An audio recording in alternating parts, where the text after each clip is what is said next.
You will hear a number of different recordings, and you will have to answer questions on what you hear. There will be time for you to read the instructions and questions, and you will have a chance to check your work. All the recordings will be played once only. The test is in 4 sections. At the end of the test, you will be given 10 minutes to transfer your answers to an answer sheet.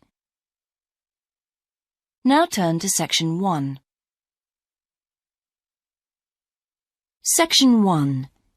You will hear an estate agent talking to a customer who wants to rent a house. First, you have some time to look at questions 1 to 8.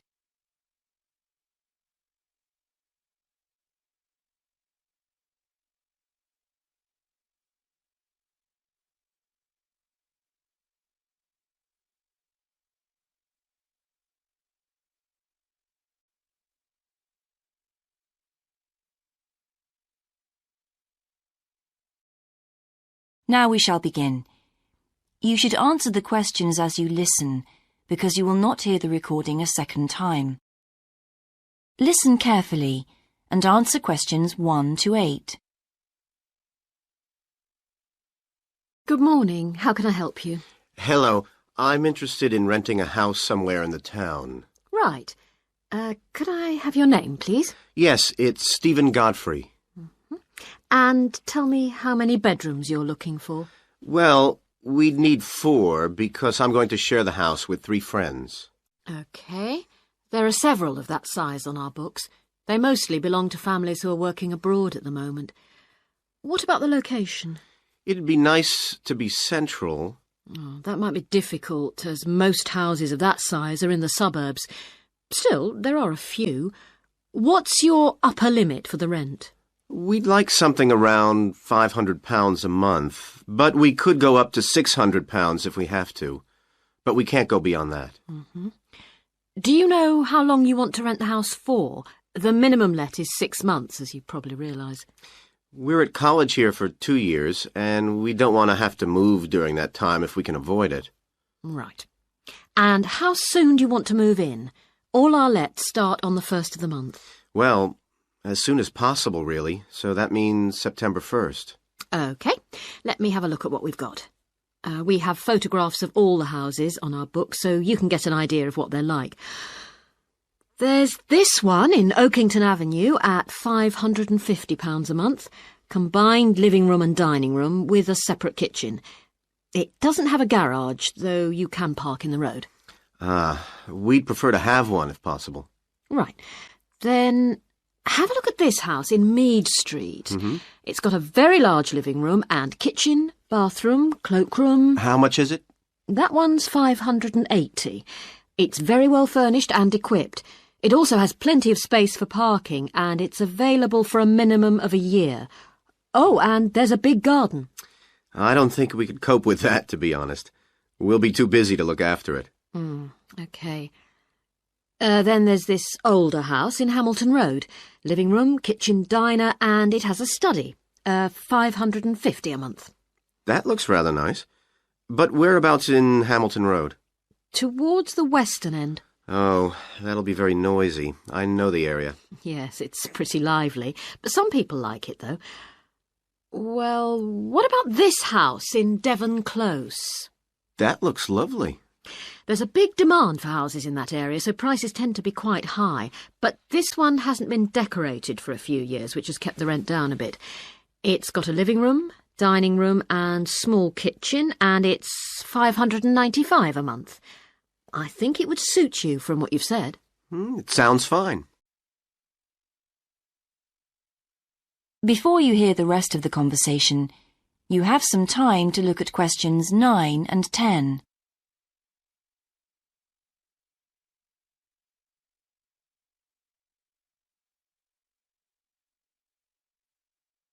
Now listen and answer questions 9 and 10. Why's that part of town so popular? Well, there's a big scheme to improve the district, and it'll soon have the best facilities for miles around. What sort of thing? There's a big sports centre under construction, which will be very impressive when it's finished. In fact, the swimming pool's already opened, ahead of schedule, and it's attracting a lot of people. What about cinemas? Are there any in the area? The only one closed down last year, and it's now in the process of being converted into a film museum. The local people are trying to get a new cinema added to the scheme. I think I heard something about a plan to replace the existing concert hall with a larger one. Ah, that's due to start next year. Well, it sounds an interesting area to live in. Could I go and see the house, please? Yes, of course. That is the end of section 1. You now have half a minute to check your answers.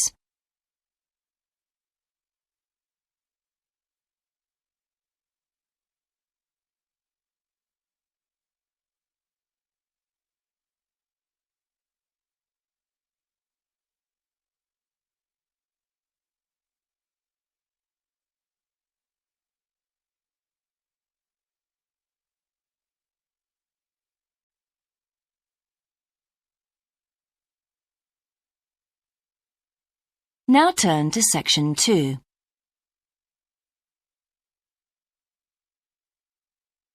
Section 2. You will hear a man talking on the radio about a national arts centre. First, you have some time to look at questions 11 to 16.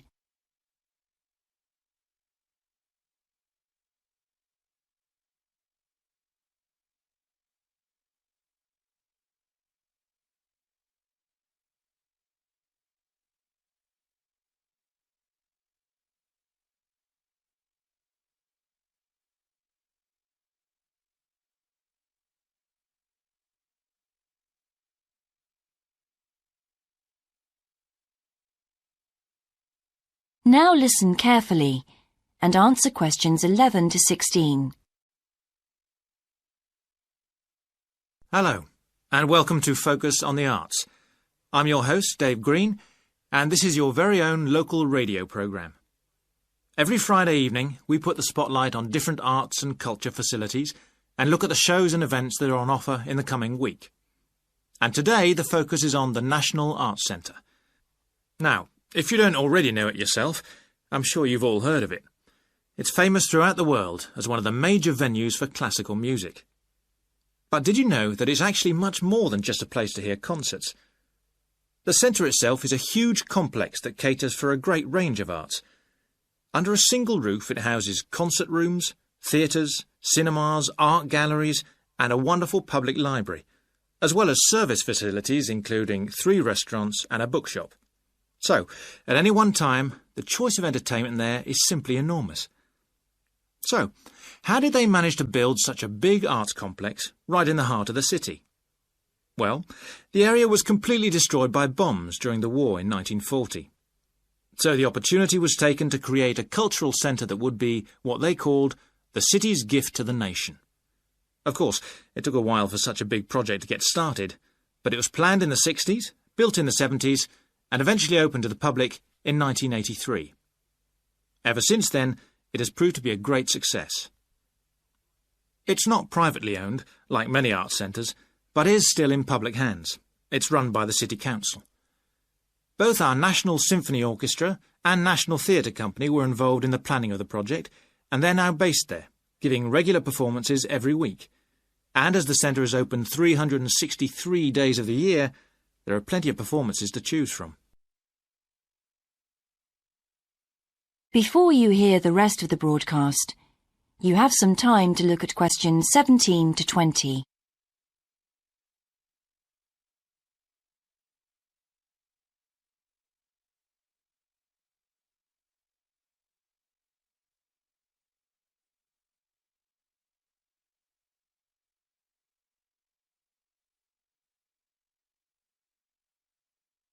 Now listen and answer questions 17 to 20. So, to give you some idea of what's on, and to help you choose from the many possibilities, we've made a selection of the star attractions. If you're interested in classical music, then we recommend you go along to the National on either Monday or Tuesday evening at 7:30 for a spectacular production of The Magic Flute, probably the most popular of all Mozart's operas.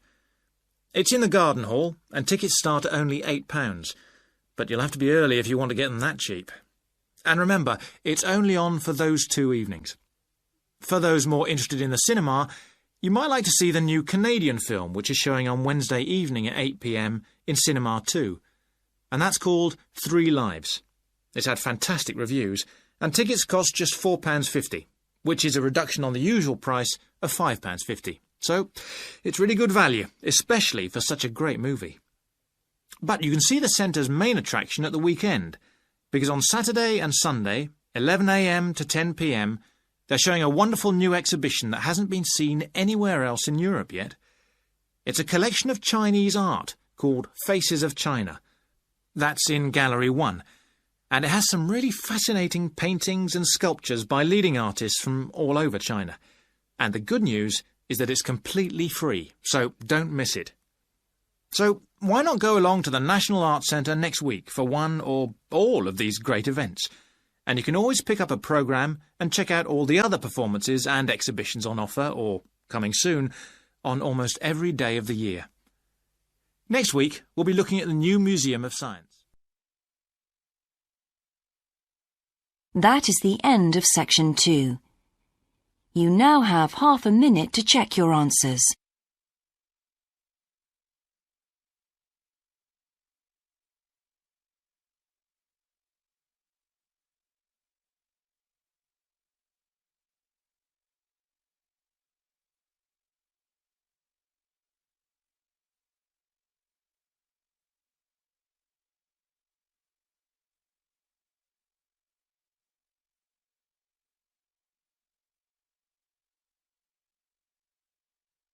Now turn to Section 3.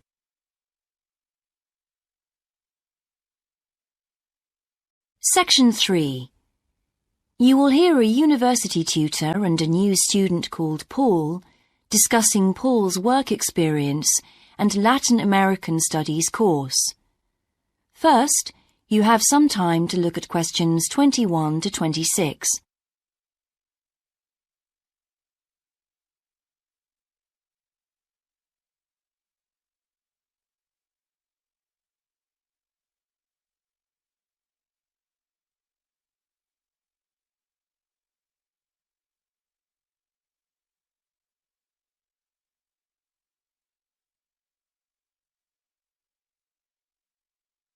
Now listen carefully and answer questions 21 to 26.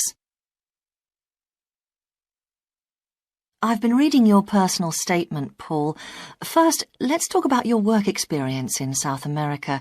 What took you there? Was it to gain more fluency in Spanish? Well, as I'm combining Spanish with Latin American studies, my main idea was to find out more about the way people lived there. My spoken Spanish was already pretty good, in fact. So you weren't too worried about language barriers? No. In fact, I ended up teaching English there, although that wasn't my original choice of work. I see. How did you find out about all this? I found an agency that runs all kinds of voluntary projects in South America. What kind of work? Well, there were several possibilities. You mean construction, engineering work? Yes, getting involved in building projects was an option. Then there was tourism, taking tourists for walks around the volcanoes, which I actually chose to do, and then there was work with local farmers. But you didn't continue with that project. Why not? Because I never really knew whether I'd be needed or not. I'd thought it might be difficult physically, but I was certainly fit enough. Now, I wanted to do something that had more of a proper structure to it, I suppose. I get demotivated otherwise. What do you think you learned from your experience? It must have been a great opportunity to examine community life. Yes, but it was difficult at first to be accepted by the locals. It was a very remote village, and some of them were reluctant to speak to me, although they were always interested in my clothes and how much I had to pay for them. Well, that's understandable. Yes, but things soon improved. What struck me was that when people became more comfortable with me and less suspicious, we really connected with each other in a meaningful way. You made good friends? Yes, with 2 of the families in particular. Good. What about management? Did you have a project manager? Yes, and he gave me lots of advice and guidance. And was he good at managing too? That wasn't his strong point. I think he was often more interested in the academic side of things than filing reports. He was a bit of a dreamer. And did you have a contract? I had to stay for a minimum of 3 months. My parents were surprised when I asked to stay longer, 6 months in the end. I was so happy there. And did anything on the administration side of things surprise you? What was the food and lodging like? Simple, but there was plenty to eat, and I only paid $7 a day for that, which was amazing, really. And they gave me all the equipment I needed, even a laptop. You didn't expect that then? No. Well, I'll look forward to hearing more. Before you hear the rest of the discussion, you have some time to look at questions 27 to 30.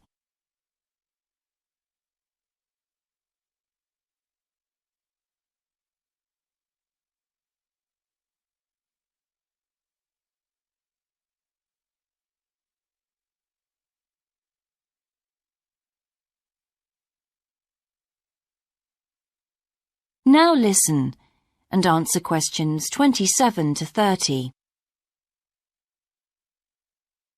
But now let's look at these modules. You'll need to start thinking about which ones you'll definitely want to study. The first one here is Gender Studies in Latin America. It looks at how gender analysis is reconfiguring civil society in Latin America. Women are increasingly occupying positions in government and in other elected leadership positions in Latin America. I think you'd find it interesting. If it was to do with people in the villages rather than those in the public sphere, I would. OK. What about second language acquisition? Do you think I'd find that useful? Well, you've had some practical experience in the field. I think it would be. I hadn't thought about that.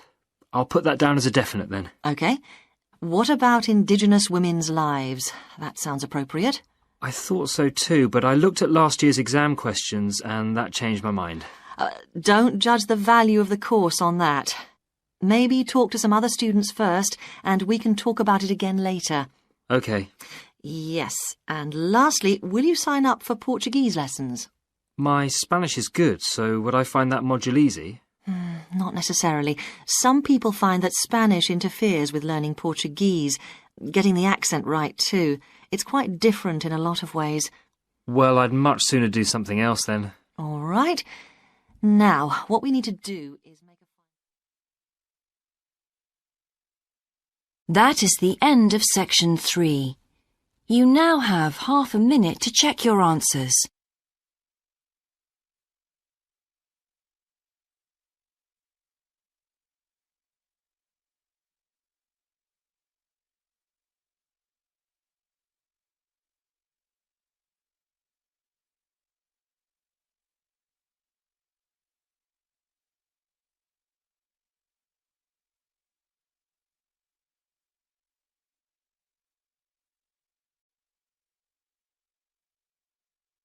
Now turn to section 4.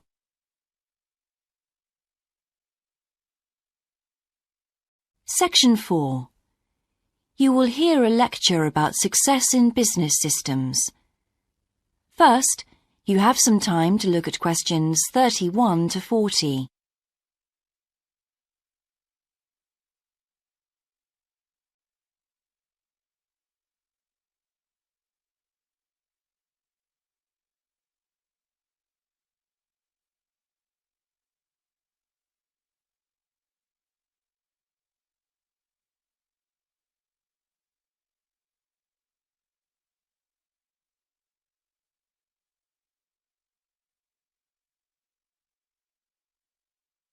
Now listen carefully and answer questions 31 to 40. Good morning, everyone. In the last few lectures, I've been dealing with business finance, but now I'm going to move on to business systems. And in today's lecture, I'm going to talk about what can go wrong when businesses try to copy their own best practices. Once a business has successfully introduced a new process, managing a branch bank, say, or selling a new product, the parent organization naturally wants to repeat that success and capture it, if possible, on a bigger scale. The goal then is to utilize existing knowledge and not to generate new knowledge. It's a less glamorous activity than pure innovation, but it actually happens more often, as a matter of fact. However, surprisingly, getting things right the second time is not necessarily any simpler than it was the first time. Now, there's been a lot of research into how companies can repeat their previous successes, and it certainly hasn't been confined to the United States. It seems that most large industries are trying to repeat their own successes and manage the knowledge they've acquired. But even so, it has been shown that the overwhelming majority of attempts fail. A host of studies confirm this, covering a wide range of business settings: branch banks, retail stores, real estate agencies, factories, call centers, to name but a few. So why do so few managers get things right the second or third time? Let's consider one reason for failure: placing too much trust in the people who are running the successful operation, the experts, shall we say. Managers who want to apply existing knowledge typically start off by going to an expert, such as the person who designed and is running a successful department store, and picking their brains. Now, this approach can be used if you want to gain a rough understanding of a particular system, or understand smaller, isolated problems. The trouble is, even the expert doesn't fully grasp the whole thing, because when it comes to complex systems, the individual components of the process are interwoven with one another. The expert never has complete access to the necessary information. And the situation's complicated even further by the fact that experts are usually not aware of their own ignorance. The ignorance can take various forms. For instance, a lot of details of the system are invisible to managers. Some may be difficult to describe, learned on the job, and well known by workers, perhaps, but impossible to describe in a way that's helpful. And there are some things that people know or do that they're not even aware of.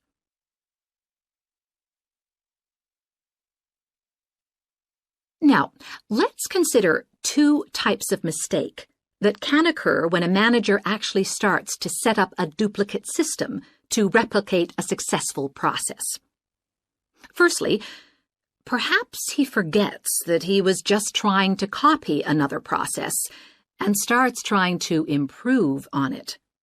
Another mistake is trying to use the best parts of various different systems in the hope of creating the perfect combination. Unfortunately, attempts like these usually turn out to be misguided and lead to problems. Why?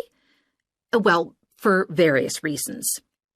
Perhaps there weren't really any advantages after all, because the information wasn't accurate. Or perhaps the business settings weren't really comparable. More typically, the advantages are real enough, but there are also disadvantages that have been overlooked. For example, the modifications might compromise safety in some way. So, what's the solution? Well, I don't intend to suggest that it's easy to get things right the second time. It's not. But the underlying problem has more to do with attitudes than the actual difficulty of the task, and there are ways of getting it right. These involve adjusting attitudes, first of all. Being more realistic and cautious, really. Secondly, they involve exerting strict controls on the organizational and operational systems. And this, in turn, means copying the original as closely as possible. Not merely duplicating the physical characteristics of the factory, but also duplicating the skills that the original employees had. Reliance on a template like this offers the huge advantage of built-in consistency. That is the end of section 4. You now have half a minute to check your answers.